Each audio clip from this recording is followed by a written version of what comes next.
This is the third in a series of videos designed to teach the basics of CSS.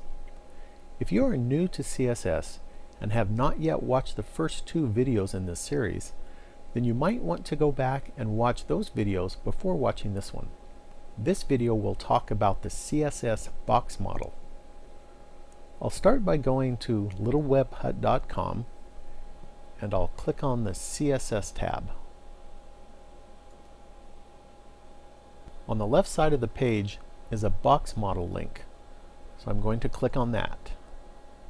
To control the layout of an HTML document, it is important to understand that the HTML elements, which are part of the visual layout, are contained in rectangular boxes.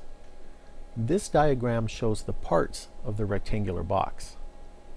If, for example, you have an image that you have specified with an image tag, the image occupies this content area right here. Surrounding the image is a padding area right here, and a border, and a margin.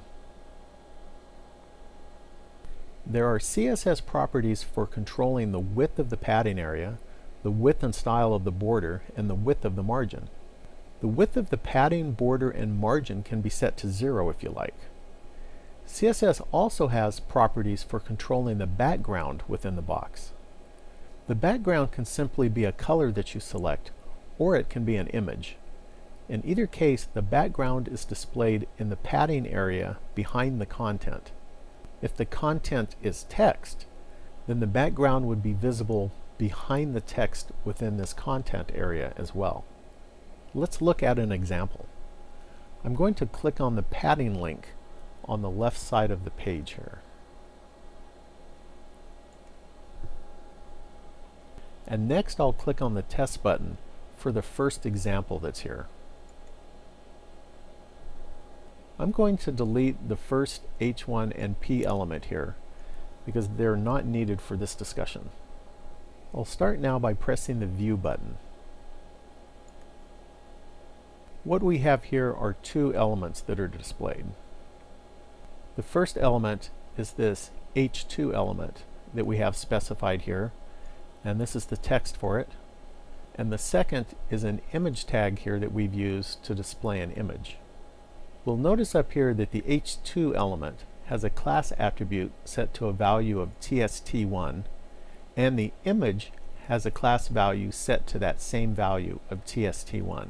Therefore, this style that we have up here, which uses a tst1 class name, will apply to both this H2 and image elements.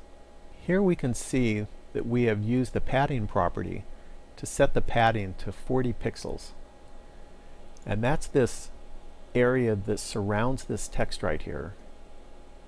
And it's also this area that surrounds the image right here. We can also see that we've used the background color property to set the background to orange. And we can see that this orange background color is visible in the padding area as well as behind the text within this H2 element. And down here we can see that the background color is only visible in the padding area because the image occupies the entire content area. You will also notice that there is currently no border that is visible for either one of these elements. But as can be seen from this white space right here, there is a margin that is separating these two boxes. So let's set the margin property to 0 and see what happens. So I'll go up here after the semicolon and I'll type in margin and I'll set the value to 0. Now when I press the View button, you'll see that these two boxes now touch each other. Now let's go up here and add a border property. So I'm going to type a semicolon followed by border, and I'm going to use a value of thick,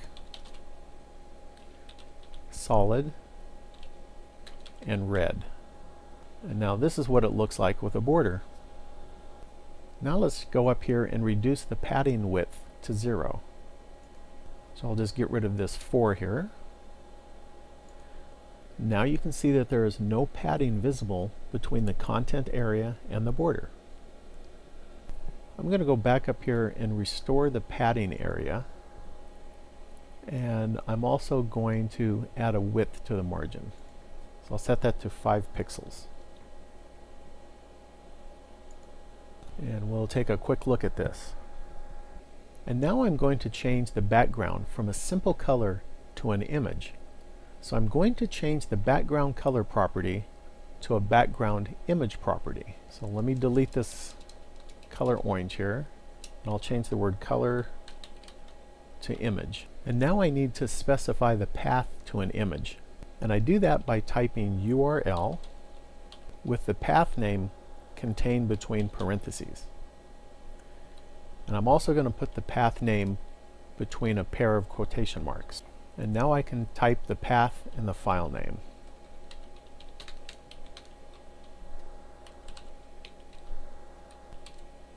Now I'll press the View button to see what that looks like.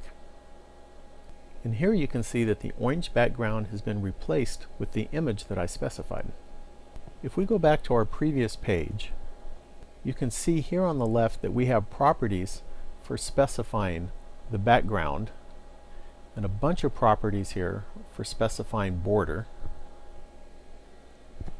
And we also have properties down here for setting the margin and the padding. And you can click on any of these links for more information. You'll also find plenty of examples. Well, that concludes this video. Thanks for watching, and please subscribe and leave a comment.